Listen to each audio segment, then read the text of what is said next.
Welcome to WizeUp. I'm Paul Arthur. Usually we talk about politics, culture, morality, those kinds of things. But today, oh no, we're going to tackle clutter. Yeah, we need clutter in the house, clutter in your garage, clutter in your van, whatever it might be. And clutter in our minds and in our lives, I think that happens a lot. And it would be really helpful if we got things sorted out. So we're going to shift gears a little bit today.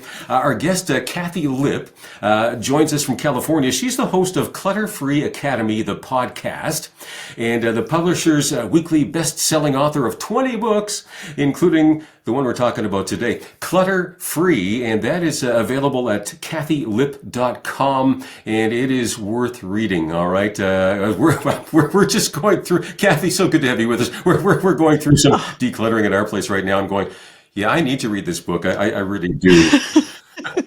Well, we're going to inspire you today. I promise. You're going to, once it's so interesting. Once you start talking about clutter, it's something we don't talk about a lot in the open. I think especially women, we feel a little bit, ashamed, like everybody else got the secret decluttering manual and somehow I skipped that day of class. But once we talk about it, we realize what an impact decluttering can have on our lives. And it really does amp you up to want to go take care of some of those things. Yeah, oh, for sure. Yeah, we got a long ways to go in our house here, first of all. But let me ask you, can we get a working definition of what clutter is? Now, people watching, and if I walk into their house, I might go like, well, what a disaster. And they might be thinking, well, this is an oasis, so right. How do we define what clutter is? So I really feel like there are two categories of clutter. There is the day-to-day clutter. So your kids come home, they throw their backpacks on the floor. They've got permission slips that need to be signed, things like that. Those go on the counter. Like that's the day-to-day. And then we have the more entrenched clutter. So, the entrenched clutter is the banjo that somebody gave you in high school that you've never picked up, but you feel like, well, maybe someday, I don't know, maybe I am a banjo player at heart, or it's the stuff in the garage that has not been sorted through. And like, there's probably some good, useful stuff in there, but there's also probably a lot of nonsense. So I don't think all clutter is bad. As I go through my day, my desk gets cluttered. I've got notes here, reminders here. I've taken my glasses off. I've unclipped my hair. Like that's just day-to-day stuff that can be picked up and the decisions can be done pretty quickly. But then there's some clutter that takes deeper decision making. And I think that's where we get stuck. Okay.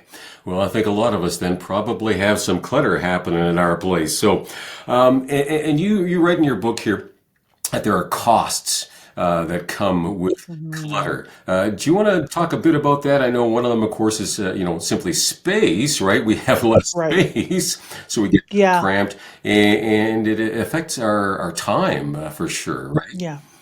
So space, time, energy, and money. Like those are the four things where I feel like clutter tends to rob us. And some people are like, well, space, they are less concerned about space than they are money. But I'm thinking, well, either you're paying rent or you're paying mortgage on containing that clutter. And so you could move to a smaller place if you didn't have all that clutter. And, when you start to think about that, especially if you're a more analytical minded person, that's when you start to say, okay, maybe we need to deal with some of that. So the space, obviously, that is, if you're feeling cramped into your house, that's not feeling like an oasis. It is not feeling like the safest place in your life. And so there's that space. Time. Moving clutter around takes time. So hunting for your car keys takes time. Not knowing what ingredients you have on hand for dinner takes time. Not knowing if that outfit you were planning to wear to work today takes time. So there's space, time, energy. Energy is a lot like time. You are wasting energy if you are hunting for things all the time, or you're having to move piles before you sit down. There's not just the physical energy, there's the mental energy that you're just exhausted all the time because there's no place to rest. And then money. if you can't find the poster board and you have to go buy more poster board, we've all done that. Ingredients that expire because we don't have a clear path. It's easier to just go out to eat than it is to cook. But then you see how much money you spend going out to eat, so you buy the ingredients, but you don't have a clear path to cook. It's this cyclical thing. So that space, time, energy, and money is being robbed of you because the clutter is hard to make decisions about. And by the way, can we please say, Paul, that I am saying this with absolutely zero judgment? Okay. Zero judgment. Because this is something I've struggled with most of my life. But over the past, I don't know, 15 years, I've started to get a handle on it, and it's made a huge difference in my life. Yeah, as I listen to you here, it sounds like you're speaking about this from experience. You know what you're talking about. Been there, Yeah. done that, and you've got some solutions that have worked at least to some degree for you, right? So and I Absolutely. went through the book, and again, it's just a gem. Really helpful Mm. for me. Again, it's at KathyLipp.com, clutter free. Why and how do our houses get cluttered? Yeah. So I think a lot of it is just exhaustion from indecision. I don't know what to do with this thing, so I'll put it here for now. Or I don't know what to do with this frog statue that Aunt Edna gave me. So I'll just put it up. Those things. So I think it really comes down to three things. The first thing is fear. It's what if I need this someday? So you find a little widget or whatever, and it's like, well, I don't know what that goes to, so I'm going to keep it in case I need it someday. But where would you look for that thing? Or I don't like the banjo example we used before. I Maybe someday I'll need this, but you know what? There's probably somebody who needs it right now. There's probably somebody who their kid wants to learn how to play banjo right now, and that could be a blessing to them. So there's that fear that keeps us in clutter. There's guilt. Let's go back to Aunt Edna's frog statue. I'm going to keep it because if I don't keep it, she's going to think I don't love her, or it's going to say that I don't love her. And then shame. I think we keep a lot of things because of the money that we spent on those items, and we're embarrassed about maybe financial mistakes we've made, or maybe I was frivolous with that money, and so I'm going to keep it. But in our brains, the longer I keep it, the more I've reclaimed the value of that item, and it's just not true. I would rather use, if you bought something that you can't return, I would rather see you give it away the day after you realize, oh, I've made that mistake, than to hang on to it and let it continue to depreciate and not let somebody else use it. That's really interesting. And the funny thing is, when I look at my life too, there's times where you've done some decluttering, and okay, I better give this away. Hmm. Give it away. I and then like the next week you go, oh, that thing I just gave away here would have been really handy. So Yeah. that sort of thing does happen sometimes. I think it's Yes. part of it's inevitable. It will happen. So we can either say, well, okay, then I'm never going to start giving away stuff again. Yeah. Or we can say, big picture, look at all the gains we made though with getting rid of the other junk. It's worth getting rid of that thing we could have used here. But you know what? Big picture, that was the right path to be on. So, Paul, here's what I will say to that, because a lot of people tell me that if you give away 100 items and that happens with one of those items, because I'm guessing that's probably the ratio, one, our brain is going to remember that forever. Like, see. But I also like to reframe it this way. If I had to rebuy that $5, cup, because I need that certain size cup that I need, is it still worth it that I got 100 items out of my house Yep. for that $5 replacement. So we just have to reframe it. Now, if money is incredibly, incredibly tight and that $5 is going to make the difference, that's one thing. But for most of us, we would rather exchange that $5 to rebuy that one thing Mhm. than to have those 100 unnecessary things in our house. I would agree. Now, in your Hmm. book here, you actually have a chapter here dealing with the spiritual side of clutter. And I know there's Yeah. viewers watching going, the spiritual Yeah. side? Really? Yeah. Yeah, yeah, really. Do you want to unpack that a bit for us? Yeah. So here's what I'll say to that is that if you are struggling with clutter, I don't want to say it's all you, it's a fight. I don't want to over spiritualize it, but I really do know that Jesus speaks more about money and possessions than anything else in the New Testament. This is not a surprise to Jesus that we struggle with our stuff. And I think about, when we're talking about running the race of life and what entangles us, Hmm. I think so often it is our possessions that entangle us, keep us stuck. I think about, those times where I've wanted to be generous with my money, but I've spent my money at, the Target dollar section or, the equivalent. I don't know. Does Canada have Target? I don't know They were the here answer for a to little that while question. and then they went back, but whatever. Walmart, same thing, whatever. Yeah. Right, All right. The good. same Yeah. thing there. There are all these temptations out there, right? And so we settle for the good instead of the best. Or sometimes we settle for the mediocre instead of God's best for us.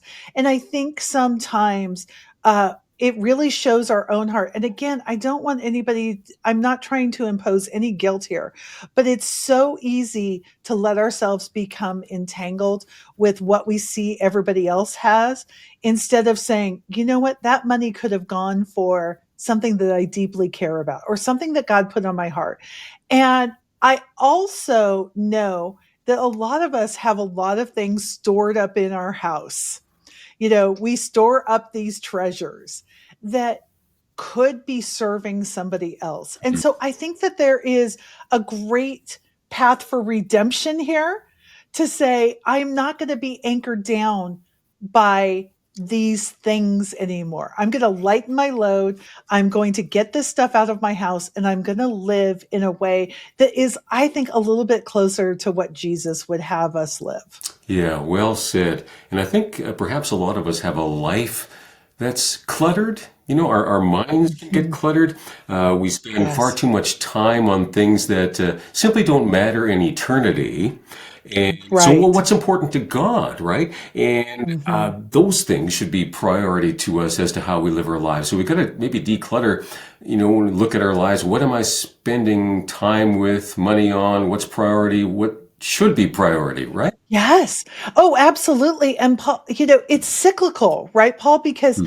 when we have too much stuff in our house, our brains ping on those items.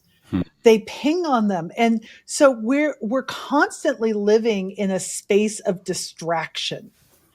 We are so highly distracted. Sometimes we distract ourselves and sometimes it's our things that distract us. And when we can start to clear the plates, it's easier to go to those things that are a higher calling. Spending time in God's word, spending time with God's people instead of being distracted by all the things around us. We have cleared out our life and our brains and our hearts are not pinging on everything in our homes. Yes, Mother Teresa was once asked about, North America with all their wealth and the churches we have, and everybody's got a Bible. What's wrong? And she said, "You're too distracted." That was one of her answers. You're Yes. just too distracted. And I think that's true. We need to focus on the Lord and put Him first. Your husband has a great line in the book. I want the house to be clean enough to feel safe, but cluttered enough to feel loved. That's a great Yeah. line. Yes. I always thought that perfection was the goal. I really did think that perfection was the goal, that you would walk into my house and you were just blown away by how beautiful and how clean and how clear everything was. And the goal now is for both of us to feel at peace in our Mm. homes. And he said, if we keep a tidy home, we do, but I also am not going to be the person like, you done with that glass? You done with that mug? You done with that? That's not how we want to live. He wants to be able to relax in his own home. And if there's a little bit of clutter, to be okay with that. And so I feel the same way. I love it when my house is at peak cleanliness. I love it when it feels completely clutter free. But you know what? Real life creeps back in. And I love our real life. I'm not fighting Yeah. our real life. Yeah. I want to embrace I mean, it. the living room needs to look like it's, somebody's lived in it, right? I mean, no, not, Right. Exactly. not for, 10 years without, touching the vacuum cleaner. But, Yeah. yeah, I mean, I used to have, she's since passed on, but I had an aunt who kept this impeccable home, but everybody was scared to, move when you Right. went over to visit. It was like, yeah, I don't want life to Yes. be like that. And I think what clutter does, though, on the flip side of that, is if things are cluttered all the time, it adds stress, and it can be a tangible thing. Like you just go like, Yes. and then when you actually clean up, you notice, oh, that's a load off. It really is breathing space. It really is. Clutter means that things are out of order. And God has set our hearts on order. Our minds crave order. And so if I'm working on a project, right now where we live, it's time to start planting seeds. And so we have bring trays into the house because it's still too cold to be outside. Right. So we bring trays into the house. And so there's going to be a little bit of clutter, but there's purpose behind that clutter. I love that kind of clutter because it brings life and it brings energy to our home. But it's the clutter of the unpaid bill on the kitchen table or the unfinished, thank you note or whatever that is. That's what brings stress. It's those unfinished loops that our brains can fix on and fixate on and keep us up at night. That's not what I want for people. Again, if you're just joining us, the book is called Clutter Free, and it's well worth the read. KathiLipp.com. This is for people like me who tend to clutter. Why do we keep buying more stuff, though? So we'll declutter, and we go do it again. Don't tell anybody. It happens. Go and buy more stuff. Why do we do that? Right. So, Paul, can I just say that I feel like we are all fighting a battle here.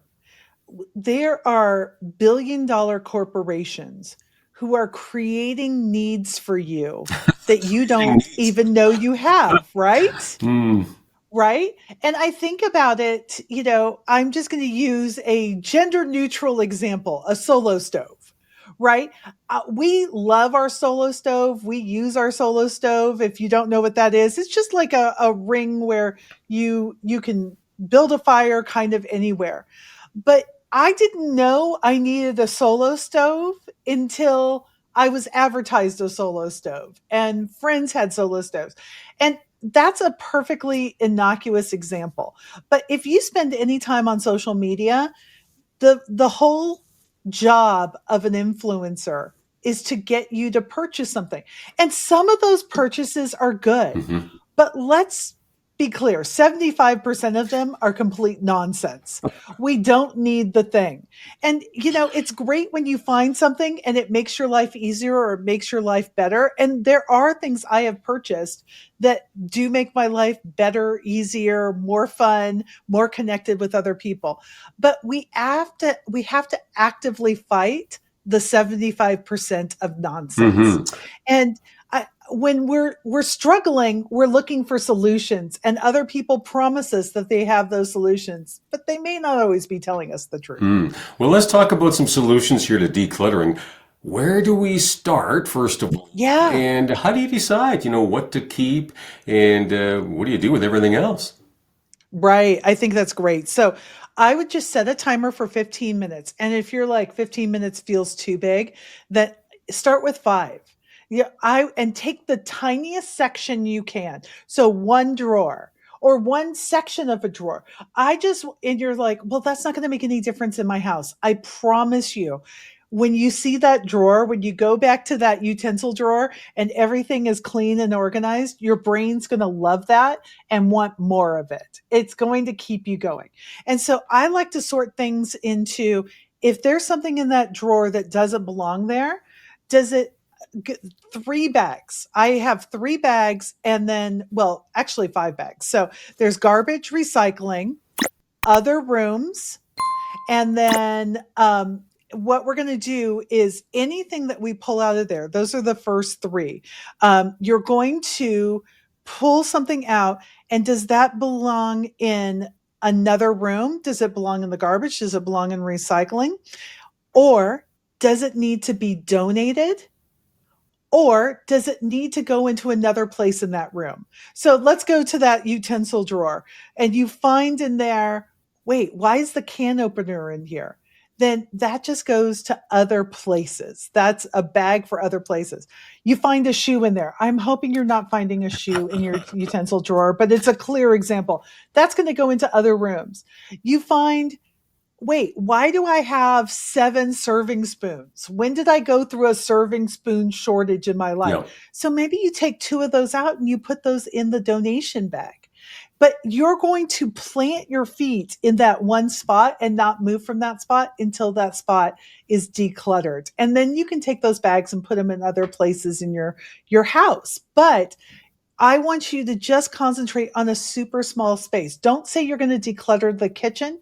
Say you're going to declutter the utensil drawer. There's a big mental difference in there. You can accomplish that in 15 minutes, I promise. Okay, so it's best to do this in bite-sized pieces, and you just focus on that so you get something done and you can feel good Right. about it afterward. And go, okay, I can do this again tomorrow or next week, but maybe put a plan in place. Otherwise, it's never going to happen, right? Right. I have to ask this question. What if your spouse happens to be a hoarder? That ever happens, opposites attracting, that Right. sort of thing, right? But that makes it a lot more Yes. difficult to declutter, right? Because, this is somebody you love, you've been with together for years probably. They tend to keep things. So how do you Yes. deal with that? So I tend to say, um, don't argue about stuff, agree on space. So, if I was married to somebody who's more cluttery than me, and I am not, I am the naturally more cluttery person in my life. What I would do is say, hey, could we have 2 gorilla racks in the garage? One for my stuff and one for your stuff. And can we put your stuff on one of those racks and my stuff on another rack? And whatever you want to keep on that rack is fine. I'm not going to go through your rack and say, you haven't used that in 5 years. We need to get rid of it. Sometimes we don't understand the emotional attachments that people have to things. By the way, my husband doesn't understand some of my emotional attachments to things. So we have to give grace in both of those spaces, Okay. but also explain your deep need to have a house that functions. And I think sometimes it's not a clutter issue, it's a relationship issue. If you are feeling disrespected in your own house, if you're not feeling like you're at peace in your own house, that may not be a clutter issue. That may be something that you need to talk to somebody who is an expert in relationships, maybe seeing a counselor, because that's not going to be the only issue. But there has to be a way to talk about this because that's robbing you of your peace. And you don't want to be in arguments all the time. Oh, yeah, and that can certainly bring on arguments. There's no two ways about it. Yes. You write about getting organized and preventing clutter. Again, you're talking about everything should have actually an assigned place where it goes, and that makes sense. Yeah. So if you have an assigned place for things, when you bring something new in, either you know where that goes or you need to establish a place for it. And I know that feels very nitpicky, but why do we tend to go to these third spaces like Target or Walmart or, all these places that feel very organized, we feel comfortable there because it makes sense to us. And that's what I want for your home. I want your home to rise up and greet you. I don't want you to feel like you have to go shopping to escape your home. I want your home to be the most comfortable place you have. So sometimes taking a look at examples like a library or a store to see how to organize your own space can be really inspiring. Yeah, I like your analogy of going to a store that's organized because there's times I've been to a store where it's just, yeah, how do I find anything in here? And you Right. usually don't stay that long. It's kind of like, yeah, Hmm. I go Yeah. Get me somewhere out of here. yeah, where it's Yes. more comfortable, where it's more safe in that sense. So, you have a chapter on 50 things to get rid of today. Hmm. I don't expect you to go through all of those. Do you want to give us just a few there? Yeah, first of all, junk mail should never come into your house. Can you find a space for it before, can you put it straight into the recycling bin? That is something clothes that are too small or too big. We should be living with unless you are actively Right. losing or gaining weight. This, and if you're like, I can't get rid of it, here's one thing I would say. If you have to keep a size smaller, keep only, your five favorite shirts and your five favorite pants in that size. Don't keep everything in that size because I have lost a lot of weight. And can I tell you, I don't want my old clothes. I want new clothes. And so I'm just going to give you a hint. If you have duplicates of things in your house, you don't need six can openers. And I have been in people's houses that have six can openers.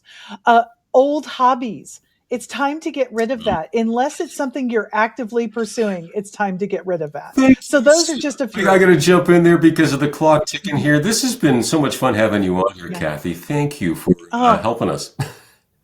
Paul, you just asked the best questions. Thank you so You're much. very kind. KathyLipp.com. You need to go there if you're struggling with clutter. Clutter Free is the book, well worth purchasing. Okay, really, it is. And I want to thank you for watching, folks. Tell your friends about us. Tell them to hit subscribe, WizeUp.ca or app.corcoplus.com. And of course, you can email us, paul@WizeUp.ca. Thanks for watching. God bless.